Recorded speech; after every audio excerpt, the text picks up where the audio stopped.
Hey guys, Cans 97 Stowe 171. Been quite a while since I posted a video. I apologize for that. There's a lot going on. We'll talk about here once I'm on the road. So forgive me if I'm a little rusty. I haven't driven an 18-wheeler in a little over 2 months. So, we'll probably get a little rusty on the gears. So, if I grind them occasionally here, this is the way it's going to be.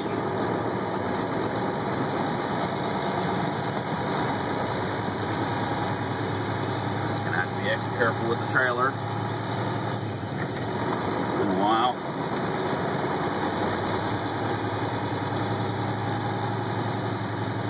Got a camera hook up here.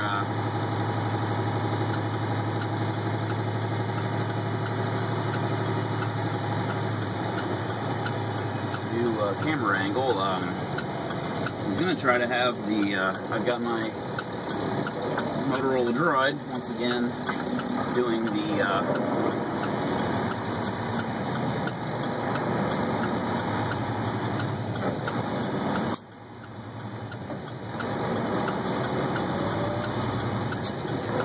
the video facing forward.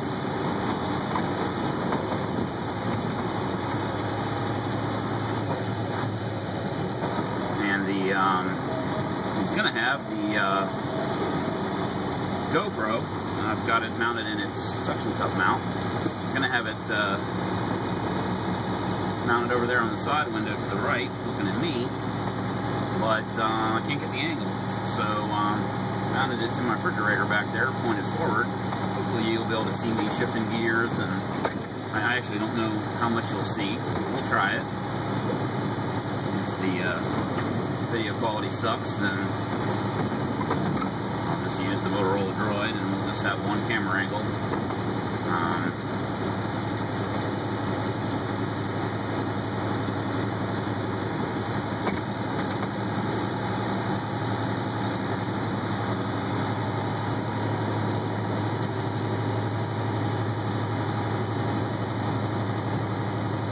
Also only a 2 gig card in the GoPro, so at some point, I think in about 30 minutes, that won't stop.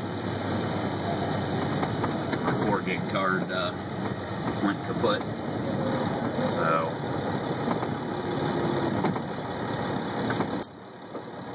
actually I dropped the card on the ground and I cracked the outer housing on it and it broke the corner off of it, so now it won't go into the when you stick it into the slot, it doesn't lock in. Nice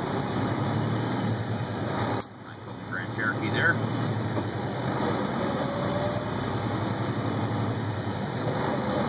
Pulling an empty trailer today, an empty cement wagon, brand new. In fact, it doesn't even have a license plate on it. It's got a temporary registration in the side pocket, which is valid.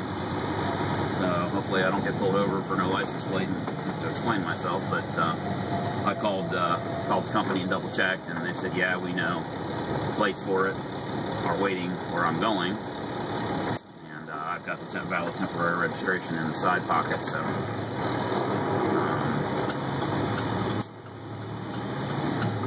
actually might make this. I think that's the first time I've made that green light ever.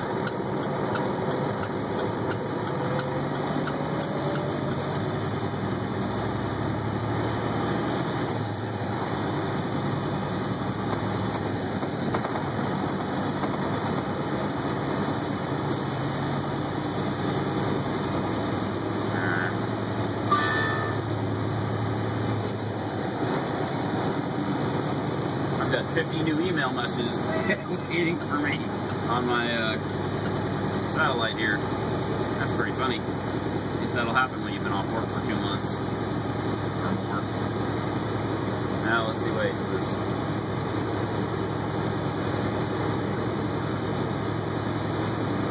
actually no, it hasn't been 2 months.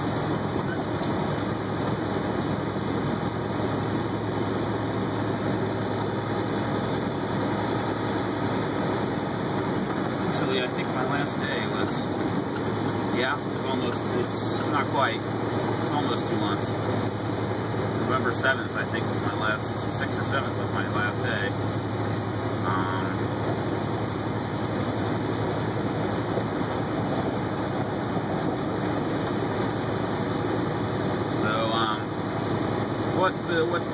What's been going on is that, I guess the week before that, I started noticing that I was having a little bit of chest pain. Not when I was driving, but when I was dragging hoses around and doing physical activity. And I've had some blockages in my artery before, and so I pretty much knew what was going on. And called the doctor. I told work what was going on, that, you know, I was fine when I was driving and just a little bit of discomfort, and they said, well, you need to get it checked out, and I said, yeah, well, so I called, and they couldn't get me in for a stress test for like 2 weeks, so I thought, well, that's fine, I can handle what's going on for a couple of weeks till I get the stress test, and, you know, well, that Friday, the very next day, you know, I got in to see the doctor, I guess it was a Thursday. He checked me out and did an EKG, and he didn't see anything dramatically wrong, and he just said, you know, try to take it easy until we get you in for a stress test, and we'll see what's going on. But he didn't hear anything bad in my heart. Nothing was bad on the EKG, and so, the very next day, I happened to have one of those days where I ended up having to drag the fucking hose must have weighed 100 pounds. They're not usually that heavy, but it was a full 12 or 15 foot hose, and had to drag it halfway across the parking lot, which, you know, is quite a distance. And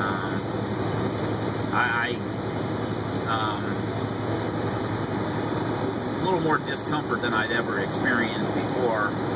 And at that point, I realized that I was probably in worse shape than I thought I was. Started being concerned that while driving down the road I was fine, and then if I thought I had any questions about safety, I would have certainly stopped right away, but that wasn't the issue. I was only having any kind of discomfort when I was climbing around on a trailer or, you know, doing fairly intensive physical activity. And this is why trucks drive in the middle lane, guys.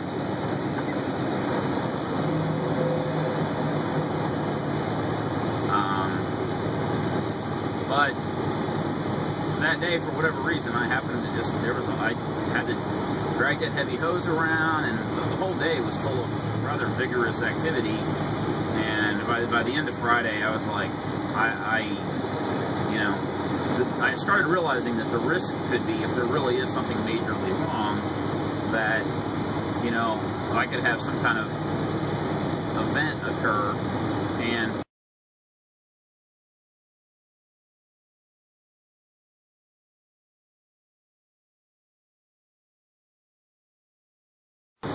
so I started realizing that while I'm not risking the motoring public, I could be risking myself. And I kind of realized that I was much worse off than I thought I was. So that Friday, I talked to my boss and I said, "Look, I'm nervous here, so unfortunately, I'm going to have to take medical leave until I get this looked at. It'll be a couple of weeks for the stress test, and then I'll let you know." And coincidentally, it was the beginning of the holiday season, before Thanksgiving, and which is our slow time anyway. So it worked out okay for them too. In fact, it's probably the best time it could have occurred, because you know, they really wouldn't have needed me. I wouldn't have had much work to do anyway. Most of the plants shut down during the holidays, and so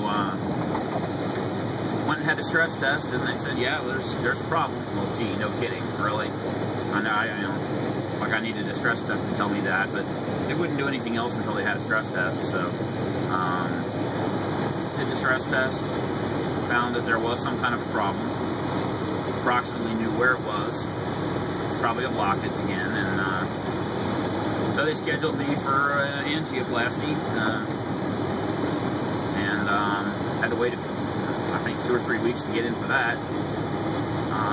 And then the recovery time is rather lengthy off that. It ended up being a couple of weeks at least, and then discovered that I could go back to work, actually. We were thinking it was 6 weeks was required if they put a stent in, which they did. And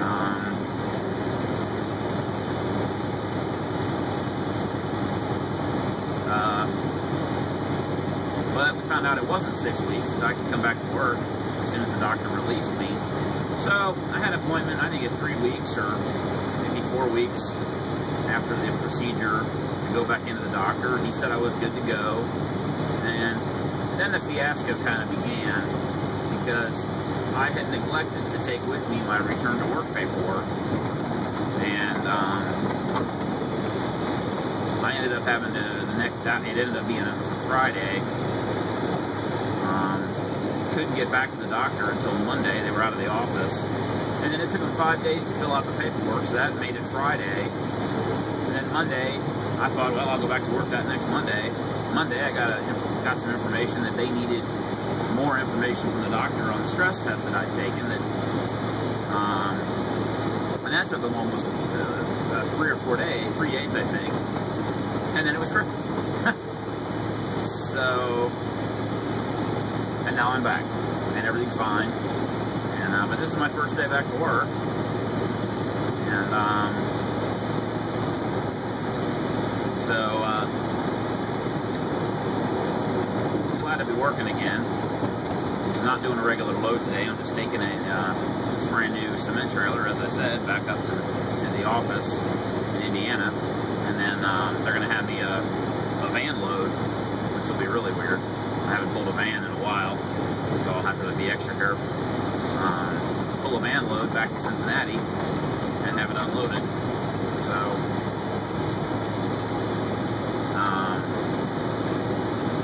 that's kind of a summary of what's been going on with why I've been gone for so long. And I thought about posting a video of what's going on and things like that, but quite frankly, most of the time I really didn't have a lot of energy. I spent most of the time laying around, and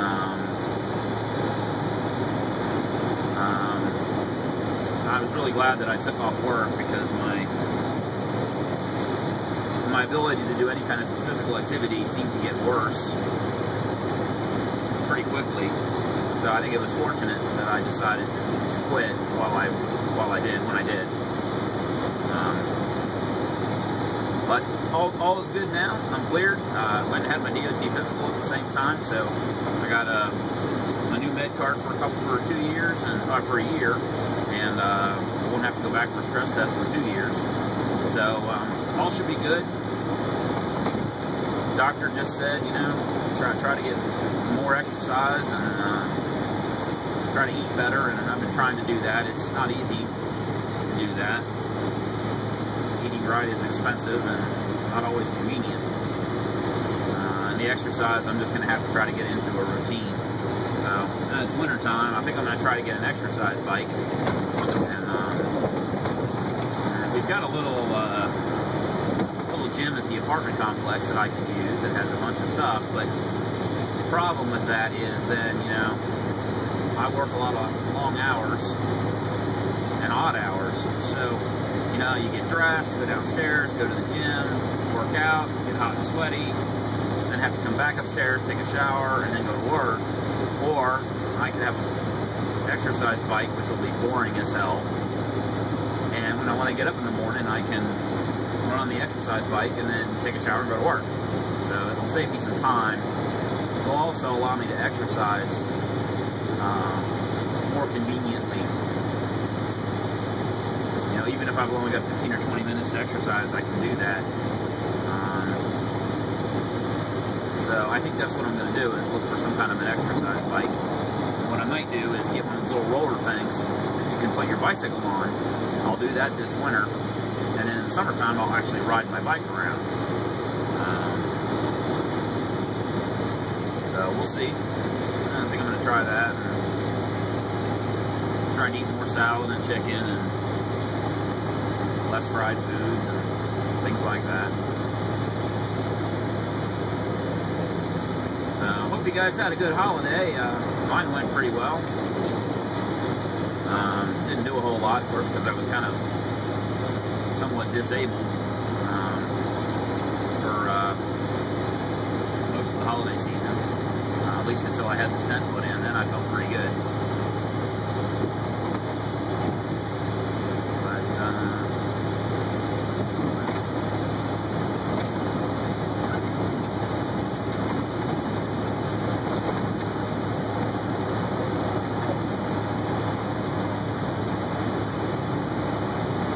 Had a fair amount of snow this past weekend, or this past week. It's gone now, as you can see, but they got about a foot and a half or something like that up north. And I have a friend lives in Montreal. The snow up there was almost up to the level of the trunk of her car. They got a good 2.5, 3 feet maybe up in Montreal where she lives. She posted a picture on Facebook. If I get a chance, I'll grab the photo and stick it in the video.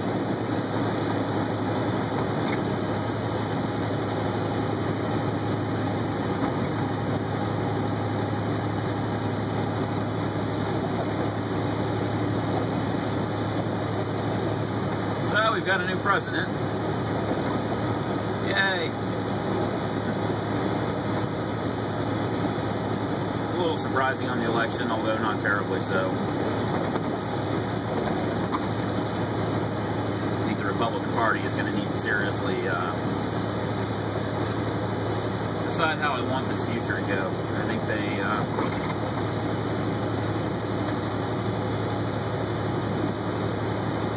maybe they don't really get it. I think a lot of the election was more about, you know, the devil you know versus the devil you don't. And it's really pathetic that in this great country of ours, with all the intelligent, smart, wonderful people, that we're limited to such terrible choices for political office. And I'm not just talking about the president, I'm talking about in general.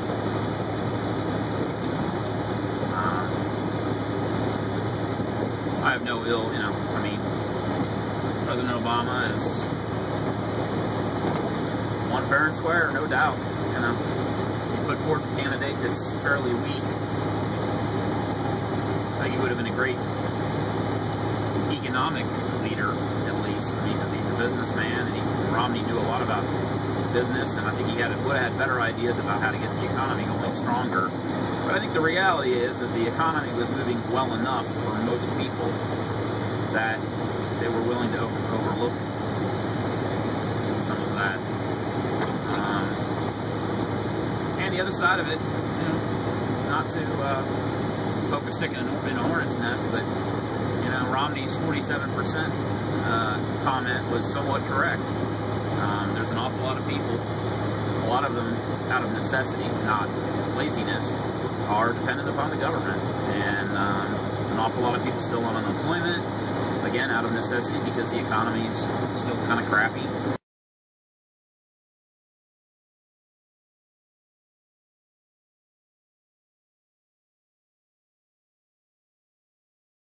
And I can't really blame those people.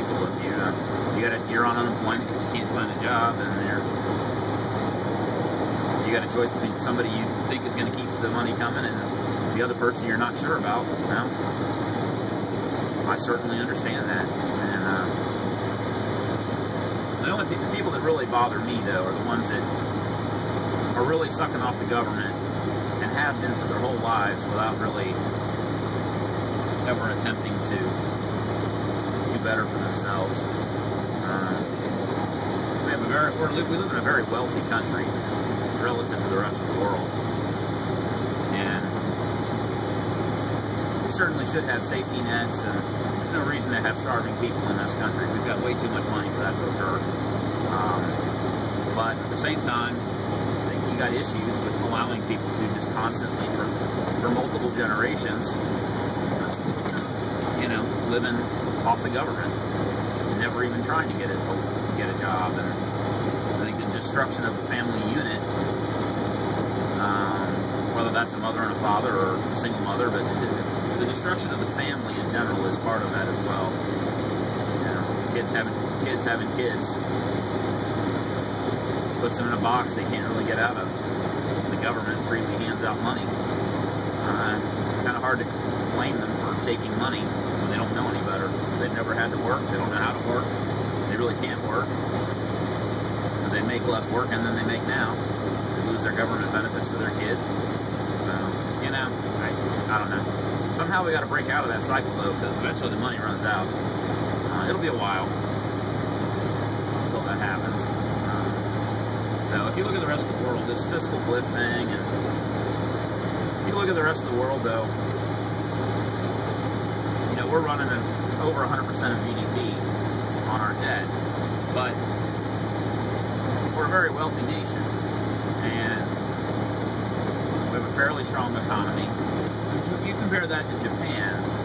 Japan's been running along at well over 200% of GDP debt for a long time, and yet they continue to kind of flop along. Pretty much, I think, because nobody's really willing to call the debt. You know. So the idea that, you know, well, we get to 20 trillion in debt and that's it, the world's going to end, and I kind of doubt that. I'm not saying it's a good idea. I'm just saying I kind of doubt that everything's going to come crashing down at some set number. Probably won't happen. Because the reality is, too, we're in a hell of a lot better shape than a lot of the rest of the world. That's the other thing I think that's keeping us going, is that while we've got issues financially, most of the rest of the world has worse issues. So the reality is the United States of America is still, by far, the best bet for your money. And I think that's not going to change. We've got a very robust economy relative to other places in the world. And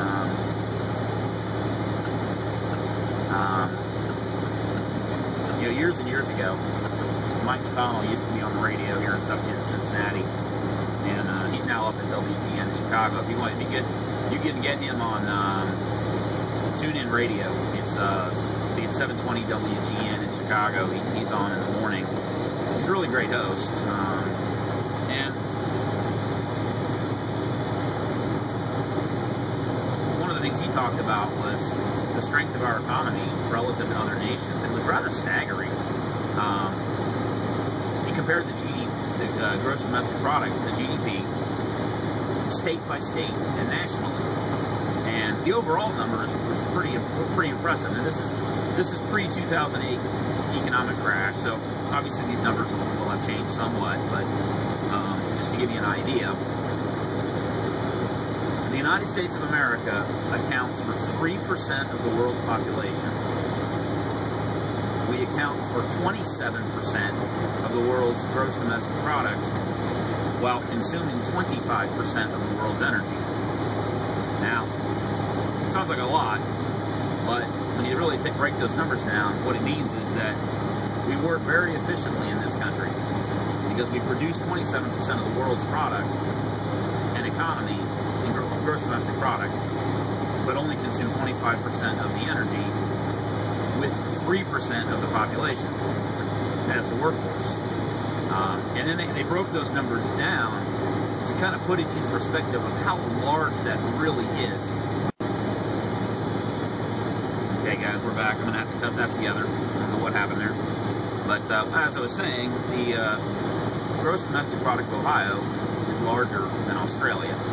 And that shocked me. You know, but when you account that Ohio has a very robust, has a pretty robust economy as well. About 12 million citizens live there, a lot of big cities, and a lot of industry. So that may be a great example. But then they took like New Jersey.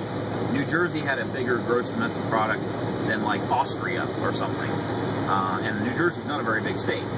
So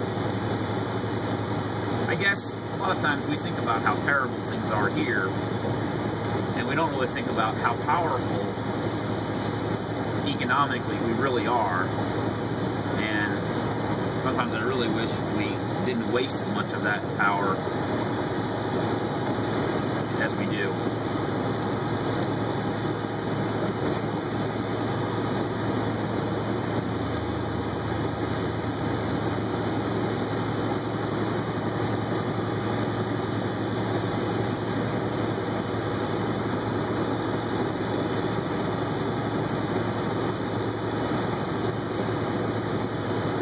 cop car coming up behind me there. I wasn't sure what he was doing.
There and couldn't think of something to say.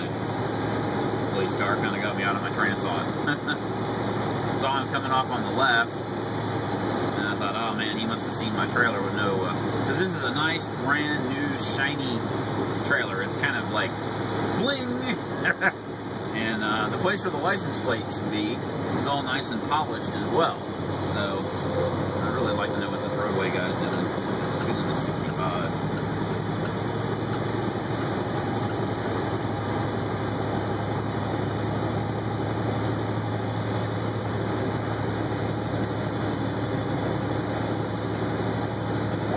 I know you're paid by the hour, buddy. The rest of us aren't.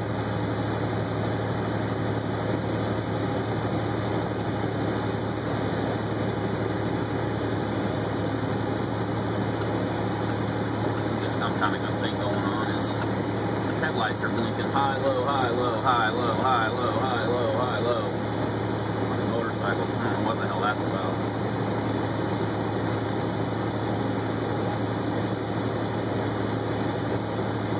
That's a new thing they're doing on their truck, like to make it more visible. I don't know if you've ever seen motorcycles do that sometimes. They got a module you can put in the headlight to make it blink from high to low, high to low, high to low. It's supposed to make it more, the bike more visible. Well, that's what that truck's doing. I think that's a pretty bad idea, actually, because when you first look at it, you think he's blinking you to get over.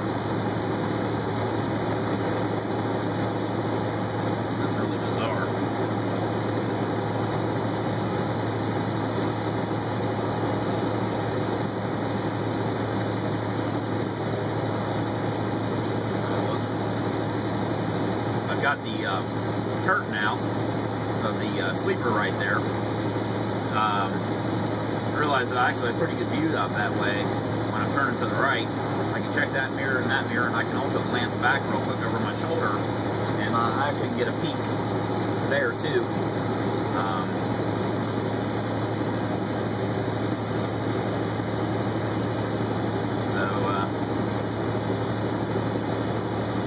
What else is going on? Now we got the possible gun ban coming.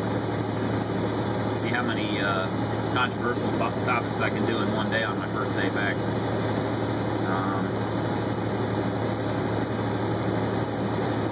I guess the thing I would say the most is obviously what happened was a tragedy,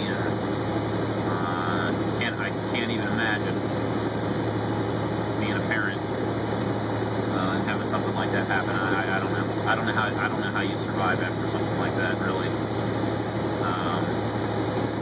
But it's easy to make rash, emotional choices when a tragedy happens without sitting back and thinking about what the hell you're doing. And an assault weapons ban isn't going to help at all. It's not going to do a damn thing. You could possibly make an argument that, going back to 10-round magazines. But honestly, that's not the solution either. One of the things that you look in common with all of these shootings, Virginia Tech, all of the shootings, every one of these shooters has been freaking nuts. Okay? After the fact, everyone said, yeah, we knew this kid was a little off. Okay, then why in the hell was he not locked up?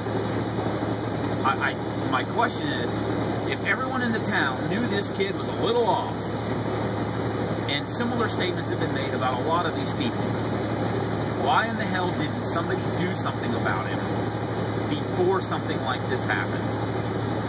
Because regardless of whether you have assault weapons or whatnot, people that are willing to murder are going to find a way to murder.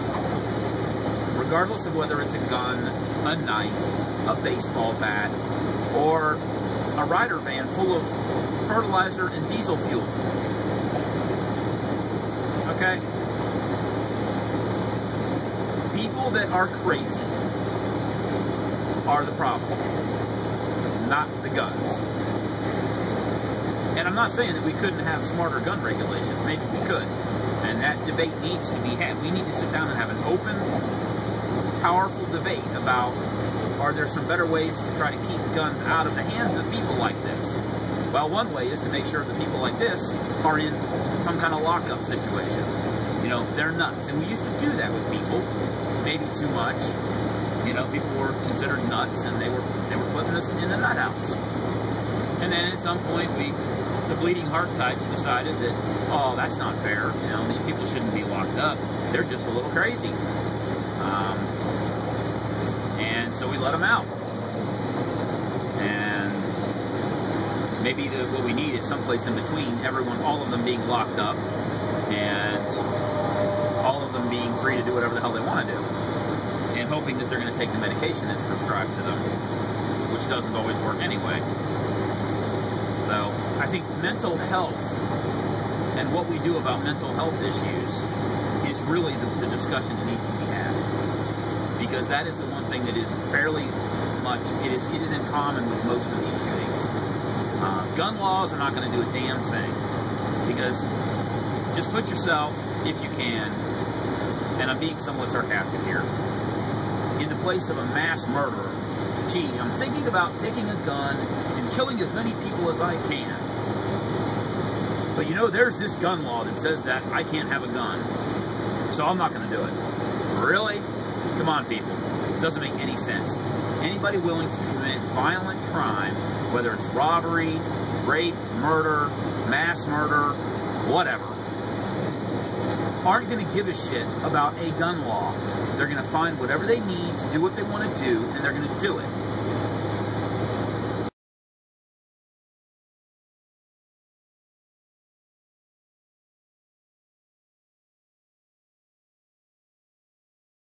Shot up Aurora at the theater. Well, he could have walked in with, pipe bombs or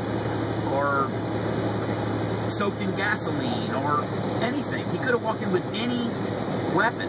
Hell, he could have walked in with a knife and a baseball bat and killed people. He wouldn't have killed as many people, that's certainly true.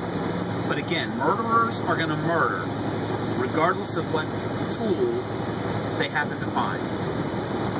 And making the rest of us that are law-abiding citizens defenseless is not going to stop it.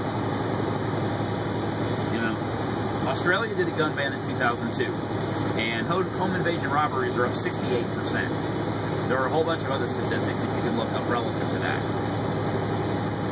The UK, guns are gone, and the same thing.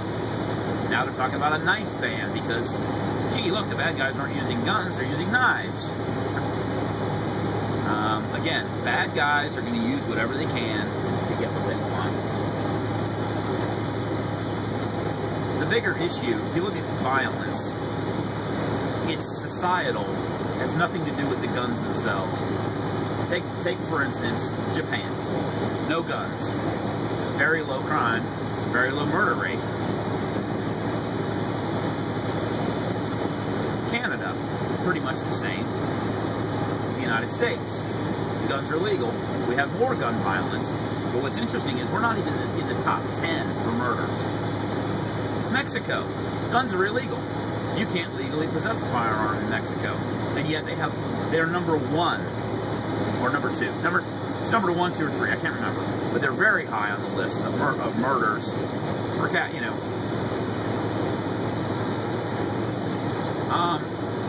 And on the other side of it, you've got, I believe it's Switzerland, where everyone goes through the military. They don't have a standing army, but everyone goes through their military training, and every single citizen is issued a military-grade rifle. And every year, they go through training to make sure that they're still an adequate marksman. And then if there's a war or they need aid, they can call upon all of their citizens to come defend their country. So that's the example of the other way around, where every single citizen in the country has an assault rifle, and yet they have very low crime. To me, it shows that it isn't the fact that there are or are not military-grade weapons in the society. It's the society. And in this country, crazy people are the part of the society that's somewhat out of control.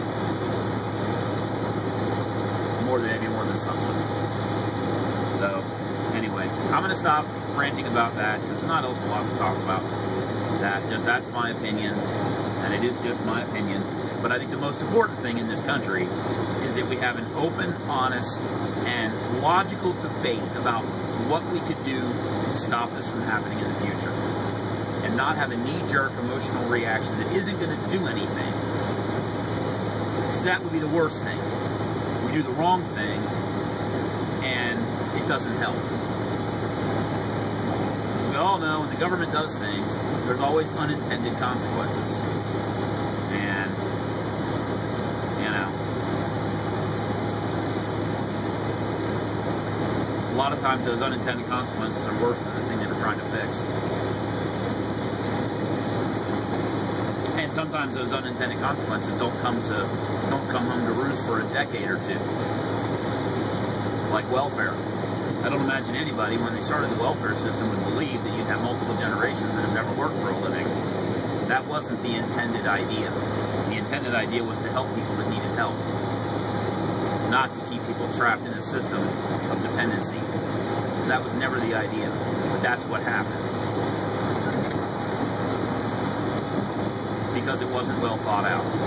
And we're all human beings, we all make mistakes, and not everything can always be thought out ahead of time. So.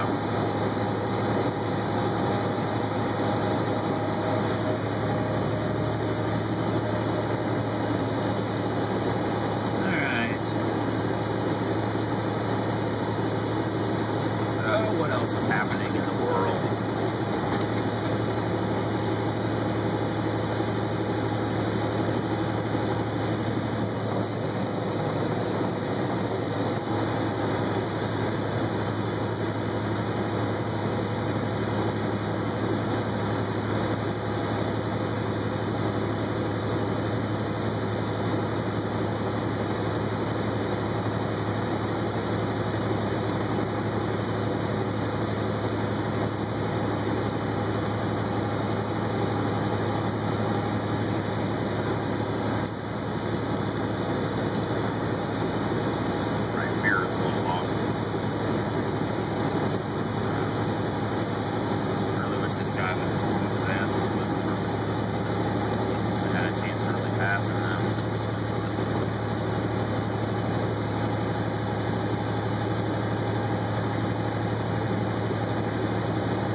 GoPro's got a new camera out. Well, it's not brand new, but the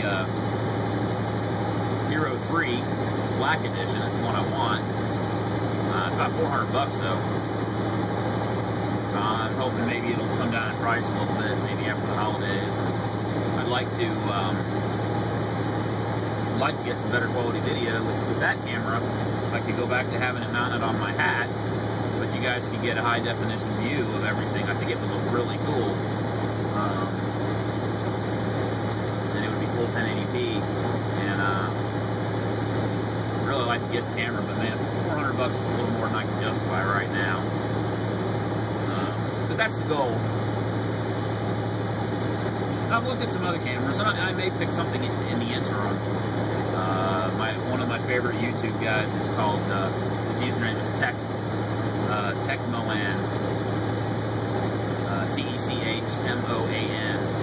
Techmoan, Techmoan, I don't know. And he's in Britain, and he reviews a bunch of interesting stuff, mostly camera equipment. Point of view, car DVRs. I'm going to get one of those as well.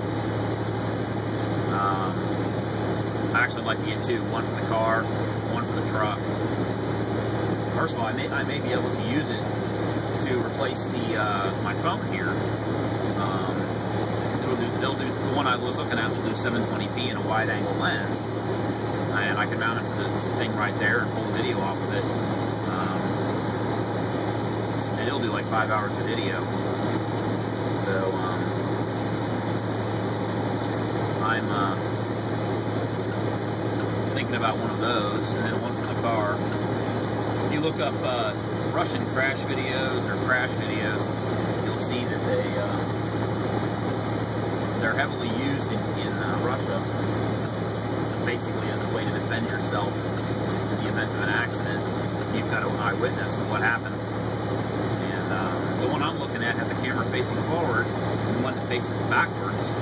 It's got a wire that you run back to the back of the car, and so the camera can see behind the car and in front. It's pretty neat. I thought about taking the second camera, since I don't really have a rear window, and mount it right here on the steering column and looking at the gauges. Might be kind of interesting.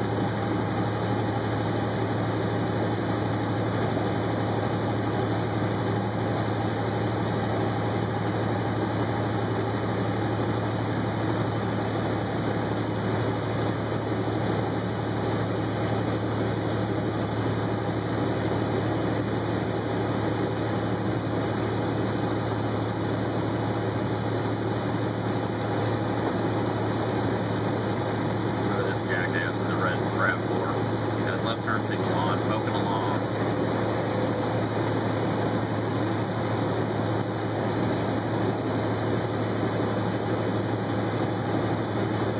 In the middle lane.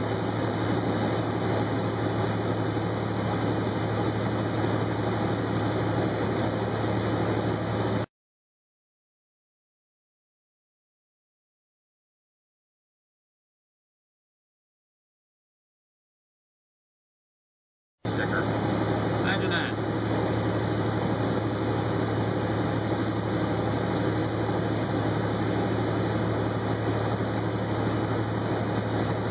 Drink up the heat a little bit. It's getting a little cold in here.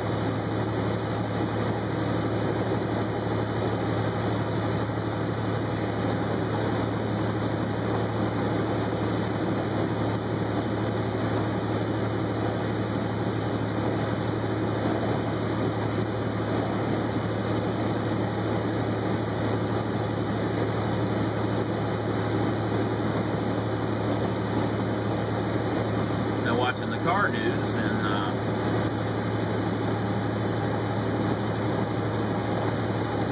been seeing a lot of good things about the Tesla electric cars. I think supposedly next year they're going to be in profit mode.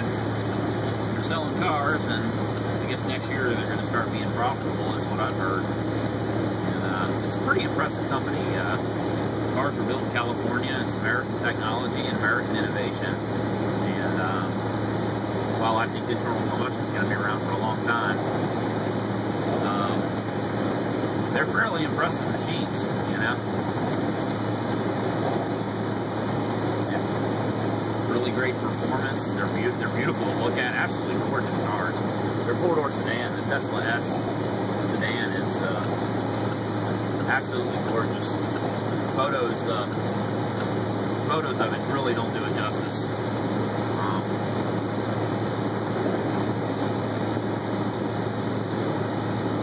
And 0 to 60 is like, the car weighs like 5,000 pounds. 0 to 60 is 4.5 seconds. And 250 mile range, something like that. In California, they're building an array of supercharging stations, they call them. And supposedly you can recharge the car completely in 30 minutes. So, you know, if you could put those around the country, 250 miles is more than adequate range for most people. I mean, I could probably drive to Nashville, and if you had a supercharger station, you know, like halfway between every major city, and I mean major city, you could do it every 250 miles on the highway. You know, you can figure out how you want to arrange the network, but I mean, 30 minutes is enough time. You can stop at a restaurant, get something to eat, car's charging up while you're eating. 30-minute break every 250 miles would be, you know, that'd be perfect. So, I think they've got the right idea. Cars are very expensive, there's no doubt. And they will be until they sell more and get the price down a bit. But fascinating company, beautiful cars, fantastic technology, fantastic performance. And I'm hoping up at the Detroit Auto Show this year that because they're actually in production, that they'll have a Tesla S and the new Tesla X, as in X-Ray, that they'll have both of those up there that you can actually sit in them and take a look at them. That'd be really cool.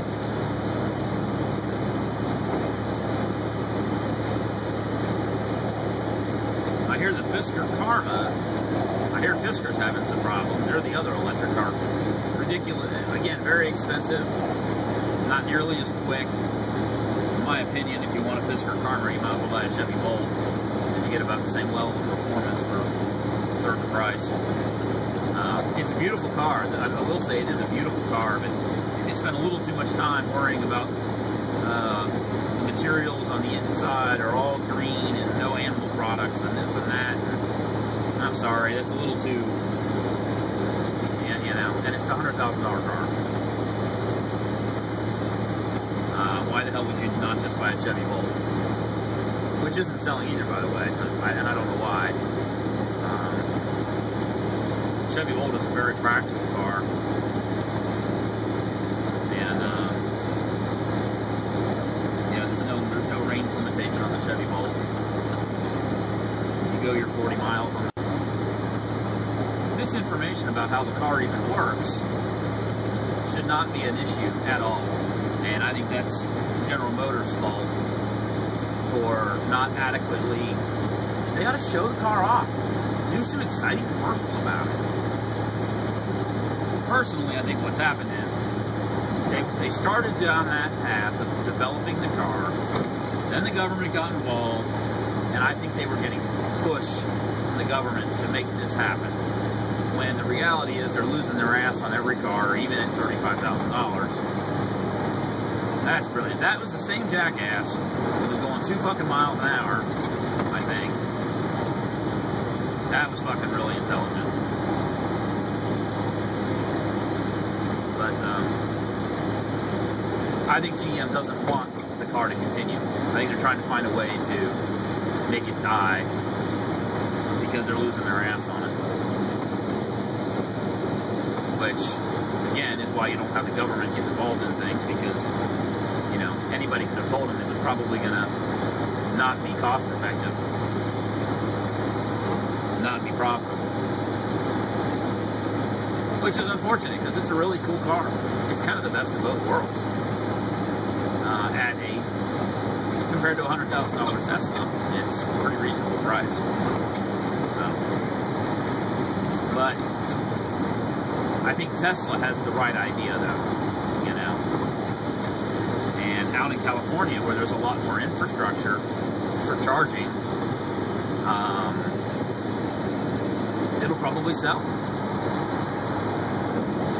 I mean, you've got Corvette performance in a four-door sedan that's beautiful and has reasonable range. You buy the Roadster and you've got supercar performance in a beautiful car that has excellent range. You got $100,000. I'd love to own. If I was a millionaire and I would drop money on a $100,000 car, I would absolutely own one. Just because it's unique and it's cool and it's fast. What's not to like? 0 to 60 in 4 seconds, 4.5 seconds. I think the Roadster 0 to 60 is like 2.5 or 3 seconds. You know, well, I haven't been up through here in a long time. Interesting to see if they've got this done. I guess we'll find out together, won't we?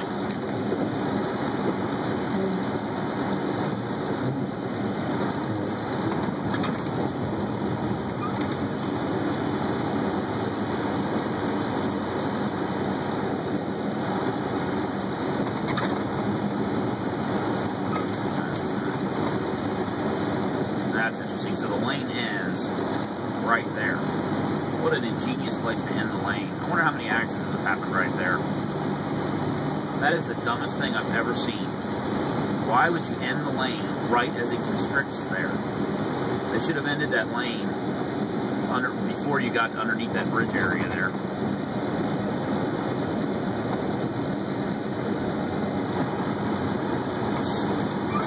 Well, again, maybe they're not done with it. Obviously, they're not done with it, but...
the Gangnam Style.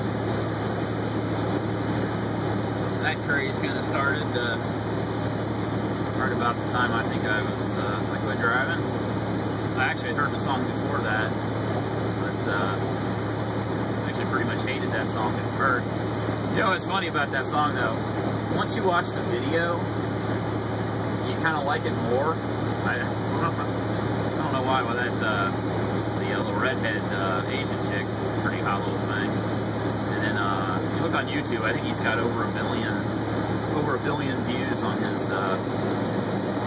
his original video. And then the one that they did a remake with that redheaded Asian girl, where she's the singer, and they're together, and she's a hot little thing.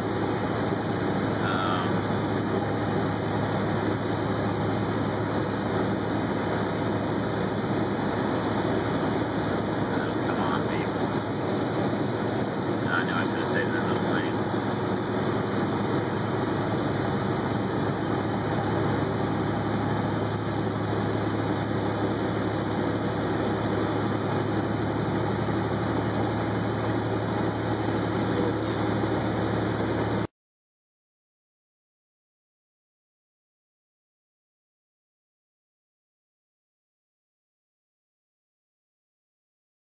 You consider the number of people that are on YouTube, and yeah, it's a lot, but it's not a billion. It's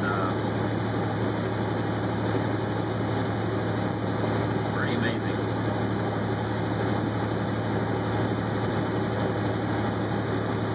It's weird how it kind of seeped into the culture too. I've seen references to it in numerous other videos where people just sort of start doing the dance and the song starts up and sort of spontaneously. It's bizarre. It's not even in English, and yet, you know, it's popular all over the world, regardless of language. It's kind of amazing. It kind of shows you the power of media, YouTube, but others. And I think the face of media is going to change. Television in general. I mean, there's so much content on YouTube. You know, I don't really watch much television, not broadcast television anymore. Any TV shows I want to watch, I watch on Netflix. And for my daily content, I'm much more likely to hop on YouTube and see what it dishes up, what it recommends, and I'll just run around from thing to thing on YouTube, and there's my daily dose of video. I don't really consume the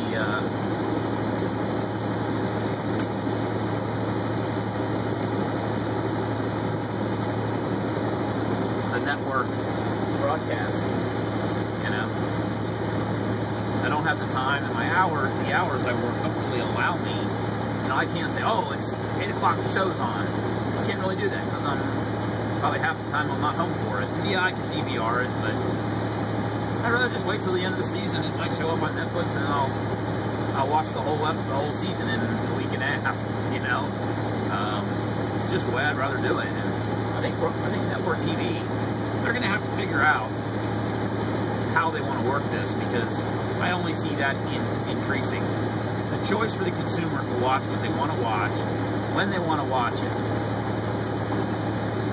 I would much prefer to have some kind of a service where I can pick a show that I want to watch, and rather than watch it on broadcast television, download it or stream it. You know, put the commercials in there too, I don't care. I mean, they got to pay for it somehow, but it's a matter of getting the content to the viewer at the time that they want to watch it. I think that the old idea of going to move such and such show to 7 p.m. instead of 8 p.m. because the demographics better or the time's better. Well, why don't you just make it available for streaming download, and then anybody can watch it whenever the hell they want to. That seems to me to be a hell of a lot better option. Or even better yet, do both. Broadcast it on the network, and the next day, maybe, or maybe the next week, have it available for streaming view. I don't know. I think television, the networks are going to have to figure, and that includes cable, by the way, they're going to have to figure out a new way to package their product.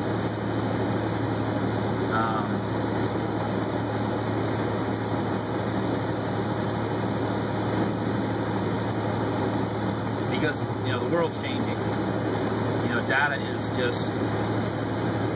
on the internet is just increasing exponentially. You know, I mean, I've got about I think I'm paying for 10 meg now, and I get about 8 in reality. Yeah, I'm beginning to find that that's not enough. It's enough for Netflix, but you know, my friend has just set 30 megs down, and you know, I was at his house on the tablet.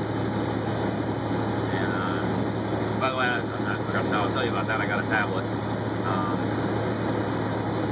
and I noticed that a program that I had tried using.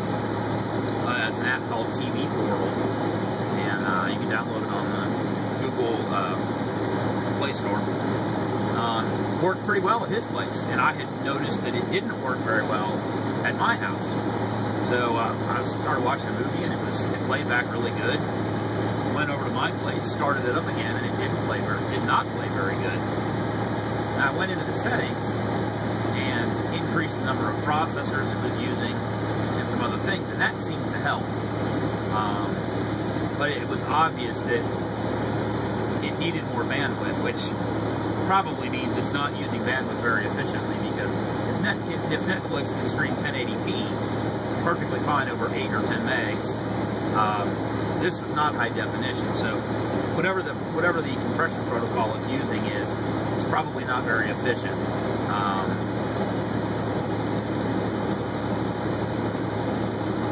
But relative to Netflix. But, and I hear Redbox is going to start streaming content as well. So that's where it's moving. Streaming media. When I want it, how I want it, where I want it, on whatever device I want it on. So, picked up a tablet. Maybe I did it before I left work. I'm actually not sure now when I picked it up. Picked up a Nexus 7. I got it just before. I got a 16 gig model, which was the top of the line, unfortunately, and my wife bought one too. She really liked mine. She ended up getting a 32 gig model for the same price I paid for a 16 gig model, but it's okay. I really haven't had any problems with storage yet. Mostly I got it because of the price and the processing hardware that's in it. Quad-core processor, quad-core Tegra 3, 12-core graphics processor, and I actually find the 7-inch screen is really nice. It's small enough. I tend to take it with me everywhere. I just take it in my phone, and rather than watch Netflix on my computer, I get out the tablet, set the thing on my chest, lay on the couch, and I watch it with a pair of headphones, and I watch Netflix on my tablet. I'm getting between 6 and 9 hours of video playback on Netflix. I've sat and watched nearly 6 hours while I was you know, down for the count. I didn't have a lot to do, and I really didn't have the energy to do anything. So I know I sat on the couch and watched 6 hours of playback at least. So battery life is excellent for streaming media. I've noticed when you play games, like Tegra 3 Green, where you're really using that processor, it shortens it up quite a bit. But battery life has been great. I love the size of it. I get updates from Google on the operating system really quickly, and I really enjoy it. A few things that bother me.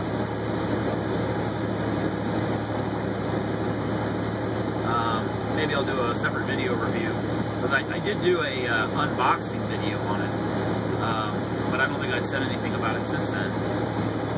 So, but I really enjoy it. I use it all the time. Perfect size, and works very well.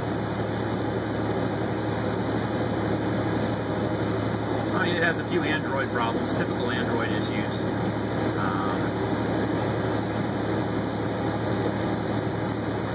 But not that many.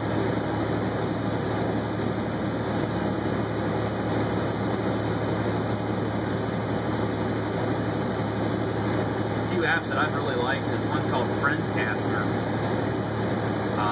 Links into your media like Facebook and any of the others. Twitter, I think, too, and it kind of puts it all in one page. It's kind of nice. See what people are posting. And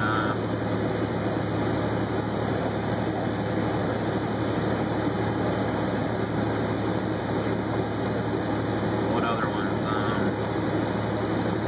Oh, I picked up a Bluetooth OBD2 adapter for my car. Plug it into the computer port, and there's an application called Torque. There's a pro version and a free version. I've got the free version right now.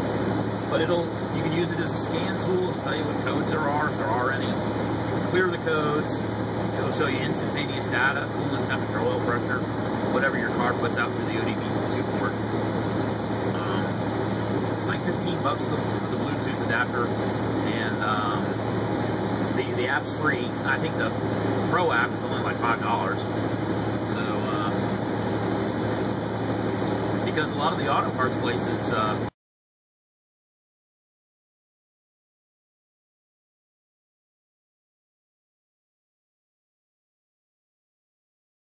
$15 for this thing, and do it myself.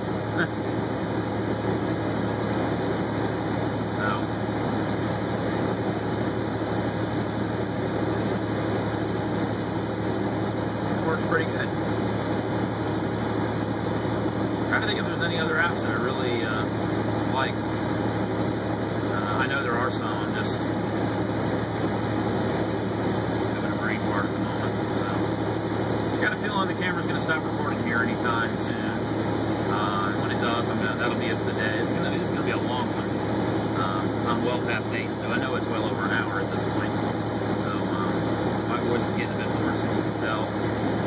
The GoPro's quit a long time ago, so with that 2 gig card, it can only record for about 30 minutes. I'll see what the video looks like. We've got some decent view of me shifting and such. I'll keep it. If it wasn't worth having, then I won't even bother to edit the video. I'll just use the forward-facing camera.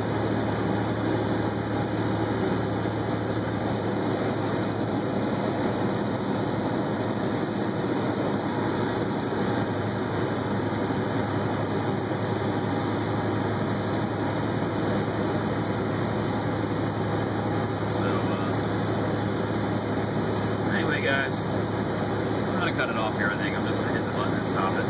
Y'all have a good day. If I think about something later, maybe I'll make another video and piece it together once I get to Indiana. But anyway, you guys have a good day and take care. Be safe out there.